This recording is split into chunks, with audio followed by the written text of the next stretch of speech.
Hello and welcome to the Elephant Lounge. I'm your host Tuesday, and I want to thank you so much for joining me. And we are back for the second episode of Why Are They Guilty? Now, in the first episode, I talked to you with ideas. I knew that I did not have an iota of creative space to think about ideas for the show at the time. I was so 100% consumed by the directing gig. I didn't say anything to you when we last spoke because I was still trying so hard to convince myself that I could do it because I wanted to do it so badly. But after we spoke, I came to the realization that because of the directing gig, I couldn't give to the show as I needed to, so I pulled out of your show. So he had the job. If he were to write this email without having the job, this would sound absolutely insane. He had the job. They keep trying to say he was never even hired. If you look at the emails and you look at the information, he was hired, but he flaked. And as he states here, he went to Montreal. He was supposed to come with ideas. Why would you do that if you weren't hired for the job? It was Ziggy Jackson said nobody wanted his tired moves. Nobody wanted his tired moves. Obviously they did. Okay, he flaked on the show because he had other obligations and he felt overwhelmed, and then he wanted to come back. He begged to come back. Why? Because he knows that it's probably very difficult for him to flake out on a job and be considered for hire elsewhere. Everybody knows and understands that. There's nothing shocking here. This MJ show badly. He then goes on in this email to say, I know that I am meant to do this show. I am passionate to do this show. I want to make it amazing for me, for you, for Cirque, and of course, for Michael. The gig ended up going to Jamie King, yes. So obviously he didn't get the gig. Even so, and we have to be careful because this is exactly what they do in propaganda. They will lie to you. And we've already seen this before, but it will happen over and over again. They will lie. They will misrepresent things and they will distort things. Always keep this stuff in mind and double check what they're telling you. July of 2011, Wade Robson did an interview stating he was starting work on the show. I'm starting on Cirque du Soleil Michael Jackson show, which is exciting and terrifying all at the same time because it's such a huge responsibility. Wade's changed his story about 4 different times.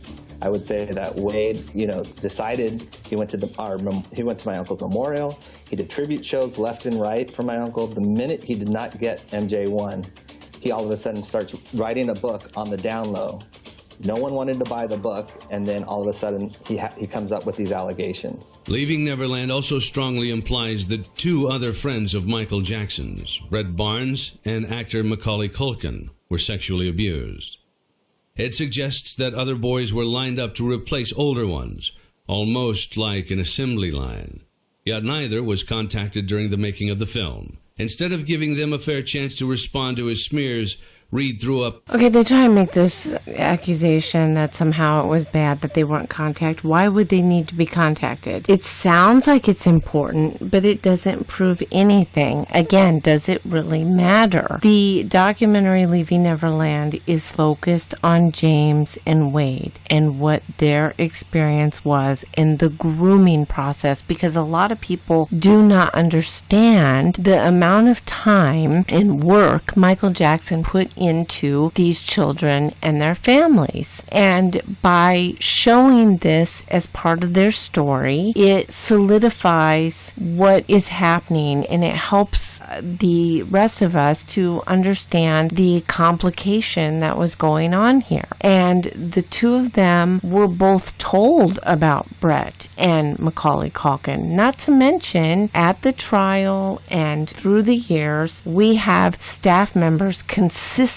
listing Brett Barnes and Macaulay Culkin as victims of Michael Jackson. They too were seen in compromising positions repeatedly with Michael Jackson. So they can sit here and they can deny it all they want, and that's their right. Okay, they're victims and that's their right to not say anything. It's very frustrating, but I think anybody who looks at this honestly and takes into account everything that we know, it is without a doubt that those 2 are victims. Now, they might not like that, but that's the reality. And I knew this about Wade and James before they came out. I knew they were victims. victims. Anybody that studied those cases knew that they were victims. We know Macaulay Culkin's a victim. We know Brett Barnes is a victim. If they do come out, they will be believed. But they're going to have to do it on their own terms. They're going to have to do it the way they want to do it. And if they never come out, they never come out. That's their choice. I understand that. But to bury our head in the sand and pretend that they're not victims and not talk about it, that's kind of ridiculous as well. So no, I don't feel as though they should be eliminated, and I don't feel as though they needed to be contacted. If they want to get their story out there, I am sure that Dan Reed, anybody,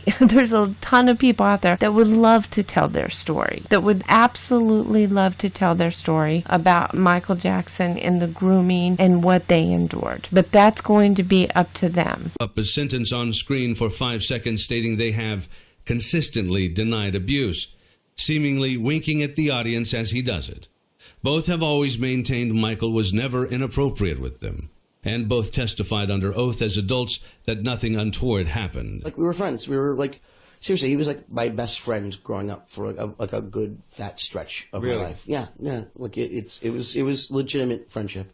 All I can speak to really is, like the way he was, and despite whatever the reasoning was, kind of thing. Yeah. But no, he likes being around kids, and it wasn't odd. He likes being around kids, and he was his friend. Michael Jackson was an adult. Macaulay Culkin was a child. Children and adults like that are not friends, and they're not supposed to be friends. The adult is the person who should be responsible. It's okay to be friendly with an adult. It's okay to have relationships with different people, but to say that they're friends, no, that is inappropriate. And Macaulay and all these other victims, they can tell their story, and they can deny all they want, okay? They can, and they have a right to do that. But it's foolish at this point. And I hope at some point they realize that they are making themselves look foolish and they are hurting the other victims. But at the same time, I'm not in their shoes. We do not live what they're living through or what they're going through. I can understand where they would feel very overwhelmed about coming forward. It would be very, very difficult to do. It's a very difficult thing to do for anybody. This is why when male victims do come out, they are telling the truth. I realize that's an uncomfortable fact for a lot of people out there, but that's the truth. People just don't lie about this stuff. And the male victims, however, it's very difficult for them to come forward, if they ever come forward at all. I can't stress that enough. But rather than repeating myself again, it just goes back to the point that I've been making when it comes to propaganda. Is what they're telling you, does it change the overall narrative? Does it really change anything? Just because Macaulay says he wasn't molested, just because Brett Barnes says he wasn't molested, does that change whether Wade and James were molested? No, it doesn't. No. To you. It was, honestly, it never struck me as odd. I never felt uncomfortable or anything like that. Brett Barnes contacted his lawyers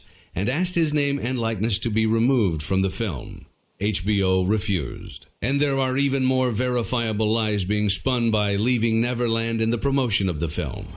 Director Dan Reed states that Robson and Safechuck didn't meet as adults until the Sundance Festival. This is false.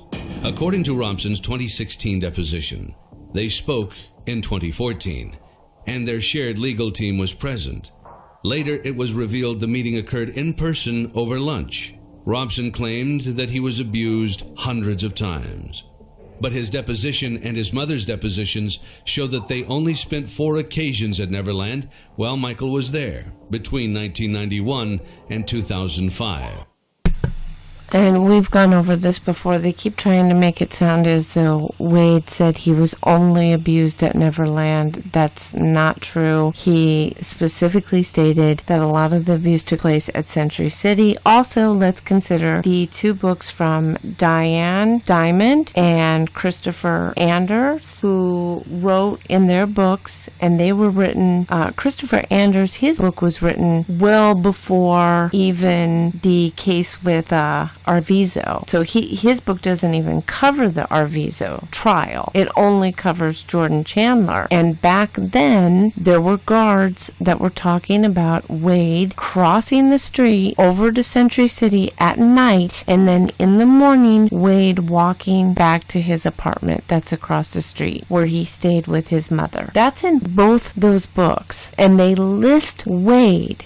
They list his name. So unlike a lot of these other boys that they didn't know, because all the security will tell you that there were boys there going in and out constantly, that there were always new little boys. But there were some special friends, and Wade was most certainly one of them. So for them to even try and downplay Wade's relationship with Michael Jackson, it's really desperate, and it's really indicative of the ignorance that these people have about these cases. They haven't read books. They haven't looked at anything. They haven't read the trial. They haven't really objectively looked at all the facts. They've only considered what the Jackson story or the Jackson family, the tales that they have spun. That's the only thing they're listening to. They're not really looking at the evidence in an objective way. That's a problem. So they end up with a lot of these horribly misleading inferences. They slept a couple of times at Jackson's condo in Century City, and sometimes other people were there too, and Wade never went on tour with Jackson. So why didn't Wade Robson speak up sooner? In the film, Robson claims he was in love with Jackson, and that was why he did not speak sooner. But that's just one of the many versions he gave. He also says he didn't know it was abuse and was wrong. He thought he would go to jail. He was taught to lie about abuse, but others say it's because now that Michael Jackson is dead. All of those things are true. He was taught to lie about abuse. He did love Michael Jackson. He knew it was wrong. He didn't know it was wrong. He loved Michael Jackson. I mean, all of those things are true. Again, it's this black and white fallacy they're presenting to you. None of those things are mutually exclusive. Child sexual abuse is messy. It would have been nice if they would have interviewed an expert on child sexual abuse. You notice that they didn't do that. They didn't hire anybody who was an expert on memory to talk about how memories can be very difficult to retrieve, how memories evolve in time. As we think about them, we learn and remember more details. They don't talk about the effects that child sexual abuse has on its victims, nor do they discuss the problems that are associated with victims who are male as it pertains to sexual abuse. They don't talk about any of that. But instead, what they're going to do is they're going to nitpick and present these very sophomoric arguments, and to someone who is extremely unsophisticated or not educated in the area of critical analysis and thinking about things, not knowing how to question these things, to someone who does not typically analyze things or know how to analyze things, these types of arguments can be very profound to somebody. You can see where somebody would think, oh, well, see, we have to watch for these things. We have to watch for these elements because they're very, very common in propaganda. He is an easy target for those who are willing to make up any allegations without risk of being sued for defamation. Every single person who accuses Michael Jackson subsequently goes straight to a civil lawyer and tries to sue him. Prove it. There is never an accuser who simply walks into a police station and says, Michael Jackson molested me, what are you going to do about it? They always go to a lawyer and say, let's get rich. Prove it. Show us one person that went to a lawyer and said, let's get rich. That didn't happen. With Evan Chandler, he knew something was going on with his kid. He took his kid to a psychiatrist, a professional, to see what the professional had to say. He knew that if she felt the accusation was credible, she'd contact the authorities. That's exactly what she did. As far as the Arvizo family, there was a lot of confusion going on. But the bottom line is, that woman didn't know what the hell was going on. They held them at Neverland Ranch against their will. She finally got out of there. They took all of her stuff and put it in a storage unit. She was already contacting the police. That attorney that she spoke with, she finally confided in him what was going on. She didn't know what to do because it's Michael Jackson. He is the one that recommended her to go back to the first attorney that had already already dealt with Michael Jackson. Feldman, I think it was. He is the one that encouraged her, go to Feldman, because he's already dealt with Michael Jackson. He told them, look, you need to do X, Y, and Z, and that's what